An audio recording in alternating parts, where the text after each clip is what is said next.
కొన్నిసార్లు తెలివి తక్కువ నిర్ణయాలని అనలేము కానీ అలా జరిగిపోయిందంతే.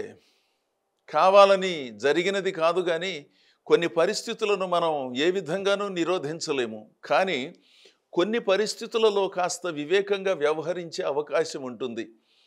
మానవ సంబంధమైన బలహీనతలు, తొందరపాట్లు ఏ వయసులో ఉన్నవాళ్ళైనా అప్పుడప్పుడు కనుపరిచే అవకాశము ఉన్నమాట నిజమే కానీ అలాంటి వాటి విషయంలో దేవుడు మనకు సహాయం చేస్తాడు.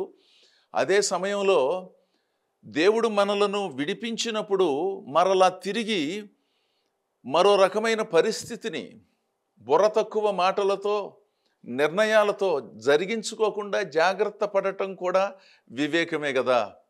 1-2 సార్లు మనకు ఎదురు దెబ్బలు తగిలిన తర్వాత కొంత నేర్చుకునే అవకాశం ఉంటుంది కదా. కొంతమందికి అసలు ఎప్పుడూ పరగడుపే.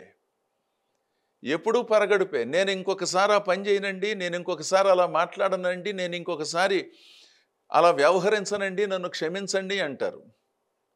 మంచిదేలే, మార్పు వచ్చిందని భావిస్తాము. 2 రోజులో, వారం రోజులో, నెల రోజులో బాగుంటారు, ఒక 6 నెలలు బాగుంటారు, మరలా మామూలే. మరలా నన్ను క్షమించండి, పొరపాటు చేశాను అంటారు. మరలా ఒక 2 నెలలో 3 నెలలో ఉంటారు, మరలా మామూలే. ఇది అర్థం లేనటువంటి జీవితానికి నిదర్శనంగా ఉంటుందిగా. వాటిని ప్రక్కన పెడితే దేవునిగా అనుసరించినప్పుడు ఎన్నో ప్రతికూలతలను ఎదుర్కోవలసి వస్తే దేవుడే మనలను విడిపిస్తాడు. గుండె చెదరిన వారిని ఆయనే బాగు చేస్తాడు. అయితే అనవసరంగా గుండెని చెదరగొట్టుకోకుండాను, తెలివి తక్కువ నిర్ణయాలు చేసి ఇబ్బందులు పడకుండా ఆ దేవుడు అనుగ్రహించిన విజ్ఞానంతో భక్తి చేస్తూ అనేక మందికి ఆదర్శంగా మనందరం ముందుకు సాగాలి.